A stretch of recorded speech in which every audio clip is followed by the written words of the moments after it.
So just yesterday, this came in.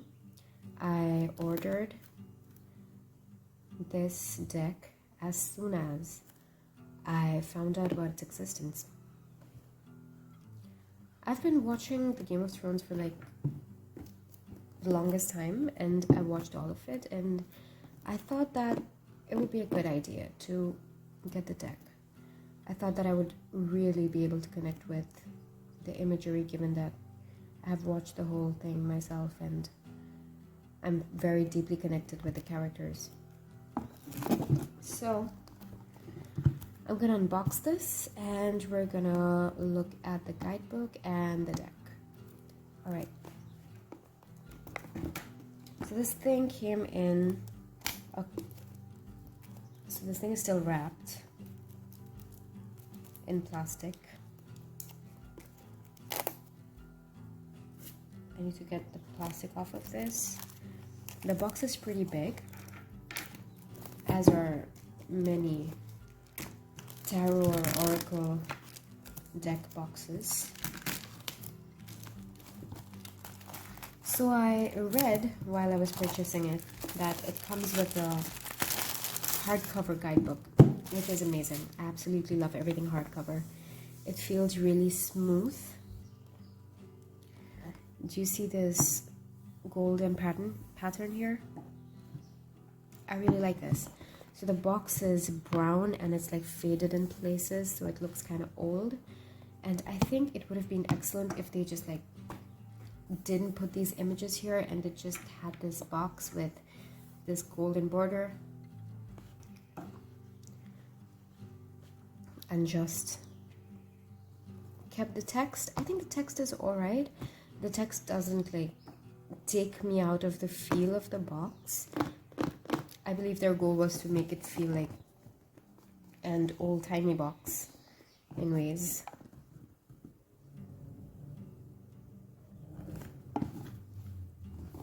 So yeah, it says here, designed by Michael Morris, text by Liz Dean, illustrations by Craig Cross. If they like didn't have these images here, this would have felt like an actual proper box. So it flips open. Inside it's brown.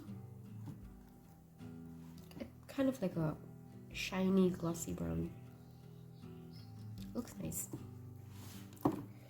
And on one side is the guidebook and on the other side is the deck. I didn't have any expectations in like terms of the size of the deck, but okay, so this thing comes with the ribbon to help you pull the deck out and the guidebook out. The guidebook is really thin. I mean, do you see how deep this is? And then look how shallow this is. I honestly thought the guidebook would be much bigger, much chunkier, much fatter.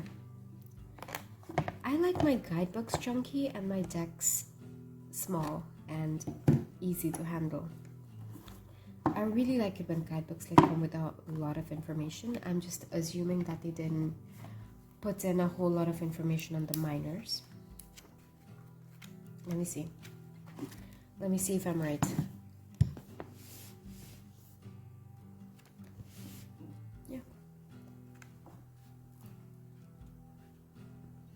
Yep, not a lot about the minors.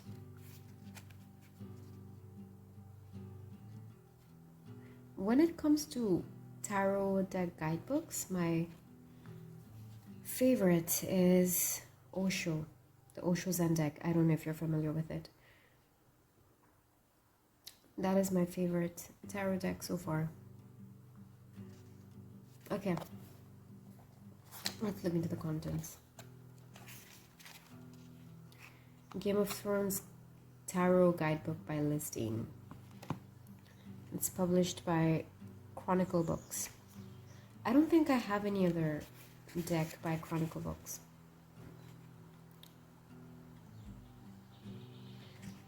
Okay. preparing for a reading, laying the cards meanings. Okay, so they have like 6 different spreads. All right.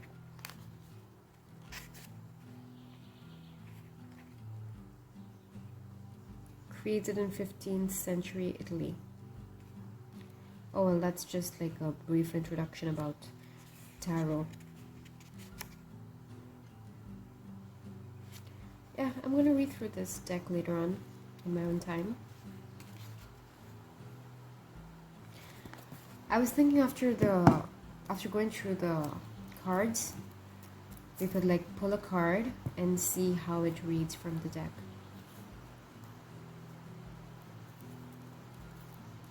So the back of the cards is an image of the Iron Throne. If you're familiar with the show, you would know about it. Let me get it out of this plastic.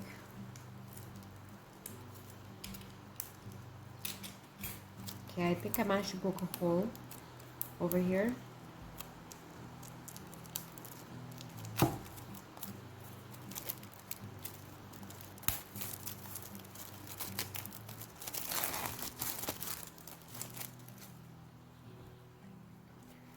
Yep, the cards are big. The cards are pretty big. The cards are quite big. All right. Let's look through them real quick. Wow, this is glossy, like very glossy. There's this huge glare, but if you have the angle right, then you wouldn't get much of a glare.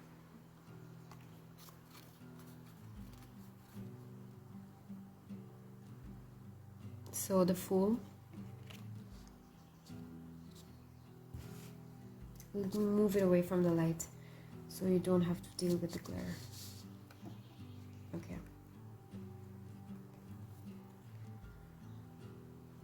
The Empress, I think excellent choice. The Priestess, excellent choice of image. The Magician. This could not be more appropriate. I think this is a very good choice of character for this Magician card. Peter Baelish not only represents the upward meaning but also the downward meaning of the reversed meaning of the Magician. Very good choice. Oh wait. You know what? I just realized that I shuffled the cards a little bit as soon as I opened it, like out of habit. Like I just can't have a deck in my hand and not shuffle, so they're not exactly in order right now. I'm sorry about that. Let me see. Okay. So that actually didn't take very long. They weren't messed up all that bad. So they were still pretty much in order, so it didn't really take very long. So, wait, yeah. The Fool, the Magician, the Priestess, the Empress, the Emperor,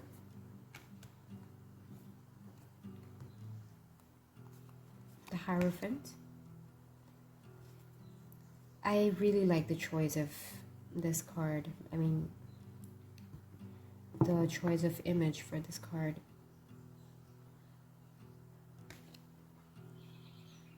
The Chariot is a dragon.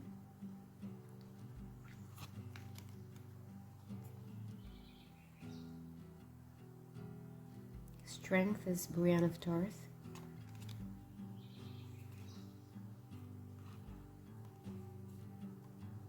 The Hermit is Bran.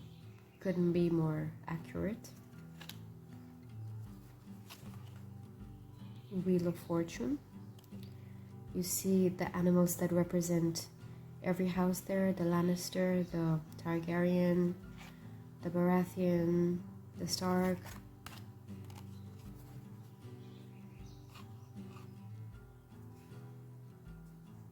Then there's justice. I would really like to know how he is the perfect embodiment of justice. I'm sorry, I just really want to take a quick look through the guidebook. I want to know why they would choose him for justice. Justice is Eddard Stark. Ice, his sword, stands for retribution, and the scales, mercy. Eddard is justice in action. The man who passes the sentence should swing the sword. Okay, alright, this makes sense. I mean, alright, yeah. The man who passes the sentence should swing the sword. He declares before beheading a deserter from the wall. He delivers justice in the name of King Robert Baratheon when sentencing Sir Gregor Clegane to death for slaying villages, and declares Tywin Lannister responsible. His decisions may not serve him best. He makes an enemy of Tywin, yet Eddard follows his own justice and is willing to execute it. Yep, I think now I get it. Now I get the reason for the choice. He's very self-righteous and sticks by the things he says. I can respect that. Oh wait, where was I? Okay, here. The Hanged Man.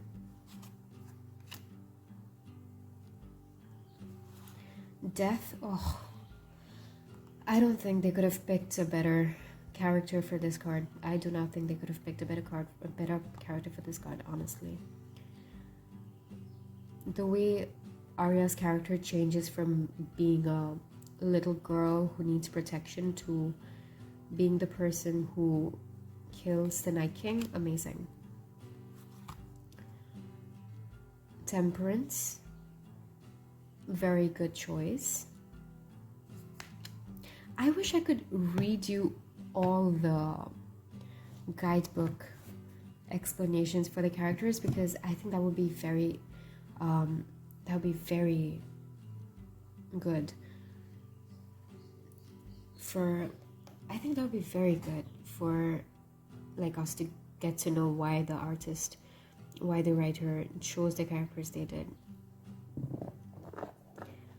Okay, so I think why they chose Samuel for this card is because you know how Game of Thrones is all about trying to gain control and trying to take over as many kingdoms under your power as you can, and it's all about all the characters are fighting somehow in some way for power and in some way for revenge. But Samuel is like a very cerebral person. He is very gentle. All he seeks is knowledge, kind of like Bran. I think he's a very good character for this card. He kind of brings balance in the show that is all about violence and murder and trying to gain control and power and revenge, and he is like a very standout character. He is in a game where almost every man has to be able to fight to defend himself and his kingdom and his people.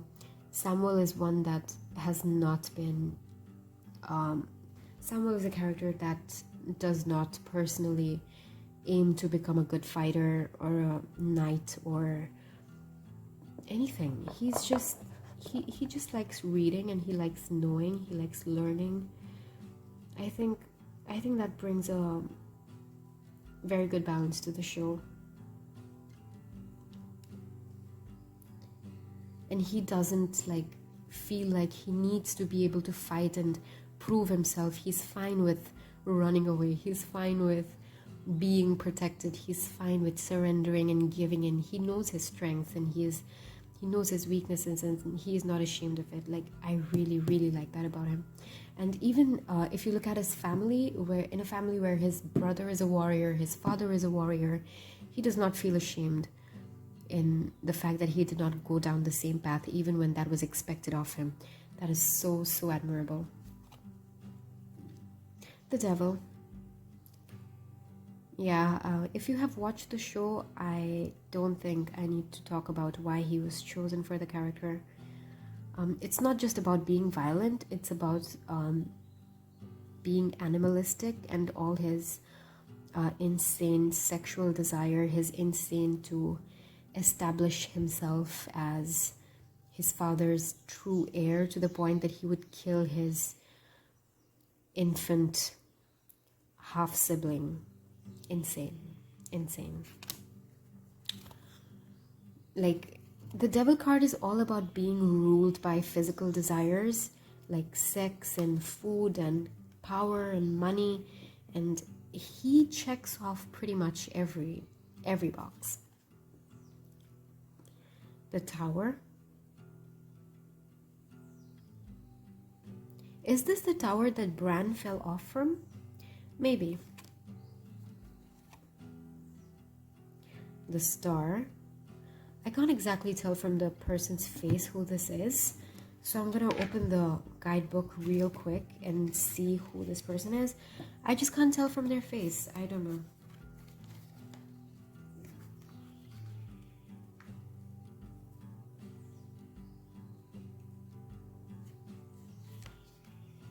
Sansa. Okay, this is Sansa. Trapped in Winterfell by her sadistic husband. Okay, alright. She still has hope. And that is the whole point. The whole point of the star card is having hope. So this is Sansa. Is it possible that this is the tower that Sansa is in? Wait, I want to find out now. Maybe it's not the tower that Bran fell off from. Maybe it's the tower that Sansa is stuck in. Okay. When Bran Stark climbed the decrepit tower at Winterfell to see. Okay, alright, I was right. Yeah. This is the tower that Bran fell off from. The Moon Door. The Sun.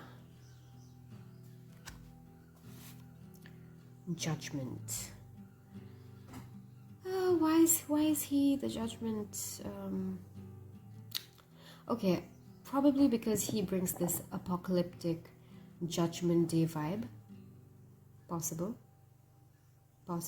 He was the reason a lot of people had to unite, although they wouldn't have under normal circumstances.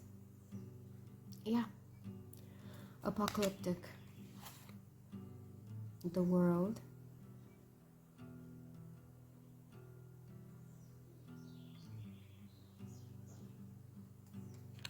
Alright, let's go about it this way.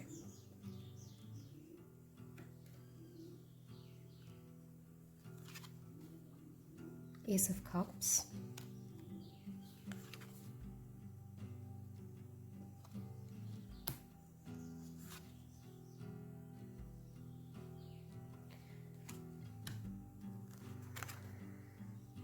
Some of the minors are pippish, and then some of them have imagery.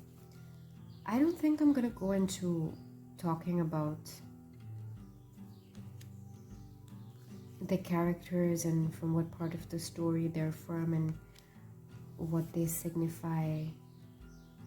I think after a while, after I've been using this deck for a while and after I've connected with this deck for a while, I'm gonna make another video talking about the imagery. This one's really pippish. This one's really pippish. 10 of Cups, and we have candles. Not cups though. Like the candles are in the cups.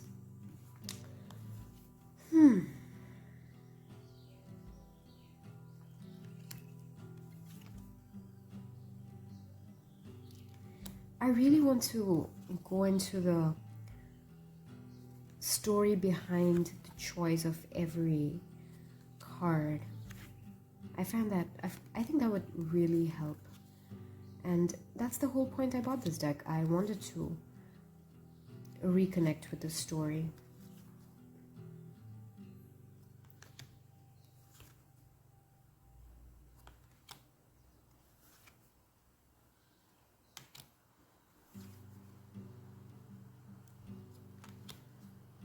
Samuel. Is that Samuel stealing his father's sword?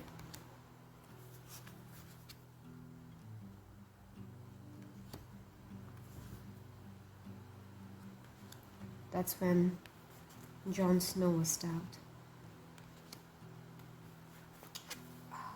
Okay. Yep, not a bad choice. When it comes to a suit of conflict, Ramsay has to show up. So does Cersei. Of course. Not surprised.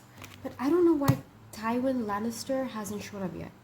I think Tywin Lannister could, like, show up in pretty much any of the suits.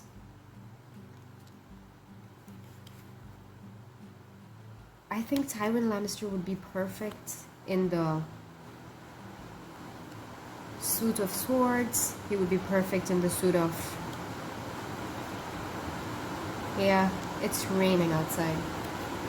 It's really raining outside.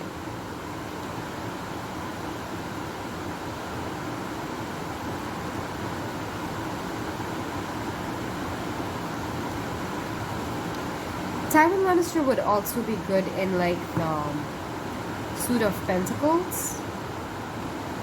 You know what? I think I should go and close my window and try to block off this rain sound for a bit. As much as I like the sound of rain. King of Spears, Ned Stark. Why, I wonder. Just a second.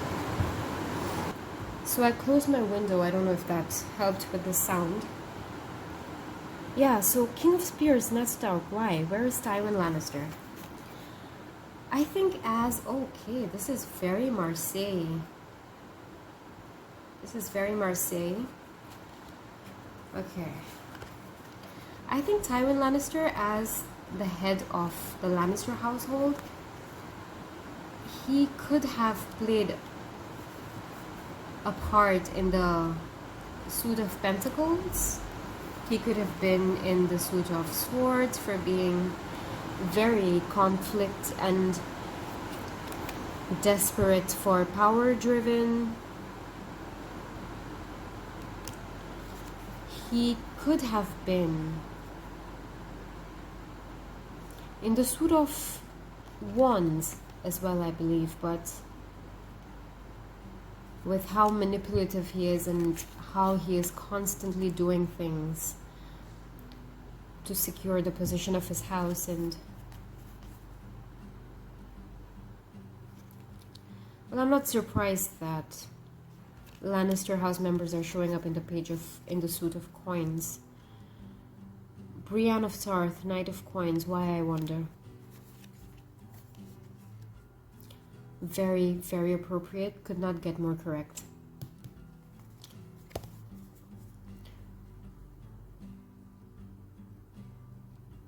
Okay.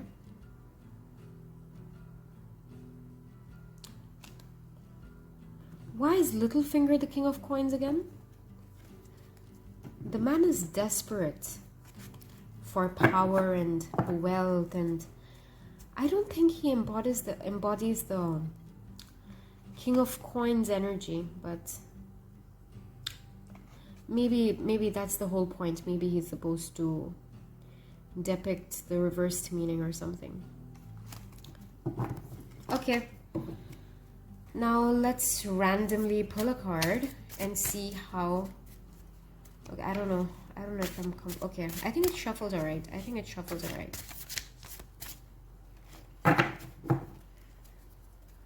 Let's pull a card and see how it reads from the guidebook. I think it shuffles okay.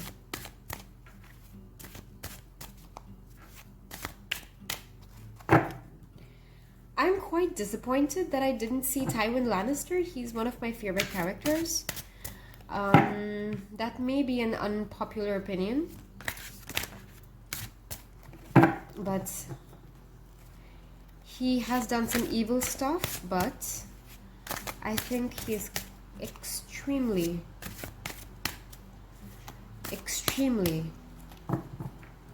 magnetic. He's magnanimous, that man. I I have no idea why Tywin Lannister did not show up. I don't know what happened to Catelyn Stark. I don't know. Another one of my favorite characters is not here.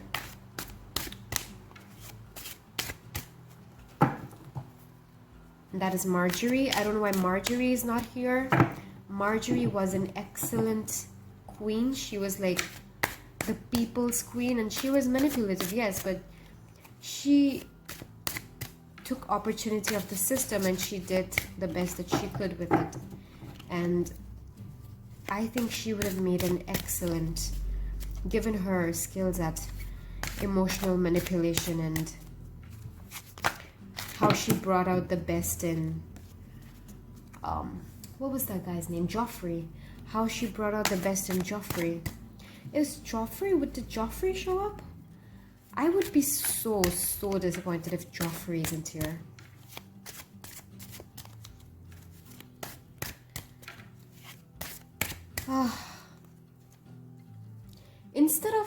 Instead of seeing Ramsay multiple times, I would like to see more of Joffrey. Yep, I think Joffrey would be an amazing character to be put in the cards that Ramsay was put in. Okay, so I'm just randomly picking this one. Let's see what this is. Okay, talking of Ramsay, speak of the devil. Like, what are the odds? What are the odds? Speak of the devil. All right. Okay, let's see how this one reads. I was kind of hoping a minor would show up because we already read one of the majors. All right. Key meanings: temptations, addiction, power, anger, lust, excess, materialism. Ramsay Bolton represents the devil. As Sir Jorah Mormont says, there is a beast in every man, and it stirs when you put a sword in his hand. In the case of Ramsay, he is innately cruel with or without an instrument of torture, and he happily corrupts others to act out his sadistic fantasies. Ramsay stands proud in his chamber of torture. The Black Chamber signifies oppression and the darkest aspects of human nature. While the chains show control and dependency, the card's number 15 reduces to 6, the lovers. The devil is fear, the antithesis of love. Upright meaning: the devil reveals an agreement, moral obligation, or relationship that restricts you. Oh yes. I relate to this sentence in a spiritual level. The card also stands for materialism and ego, so it can mean feeling enslaved by work or debt, or negative people draining your energy on bank account. It's also the card of addiction to substances, sex, illicit affairs, or a pattern of victimization, whatever gives you short-term refuge or pleasure but is ultimately damaging.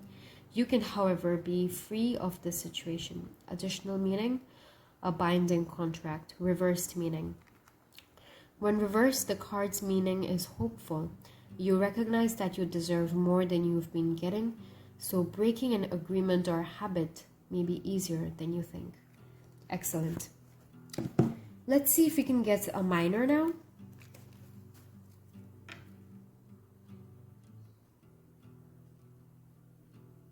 Yep. I think the card is beautiful. I think I've stared at it long enough. Yep. I'm going to put this on the side and shuffle and see if I can get a minor. What is this? I hope this is a minor. Yes, 2 of coins. The very Marseille card. 2 of coins. A Lannister always pays his debts. Alright, not surprised with the choice of image. Okay. Key meanings: resources, balance, tension, decisions. Upright meaning: the 2 denotes the tension between 2 forces. It often reveals cash flow issues or the need to choose where to live, work, or study when faced with two strong options. The message is consistency and attention to detail to keep money flowing, and to make choices based on what is practical rather than ideal. An additional meaning is news via letter or email. Reversed meaning. When reversed, the card shows financial hardship and lack.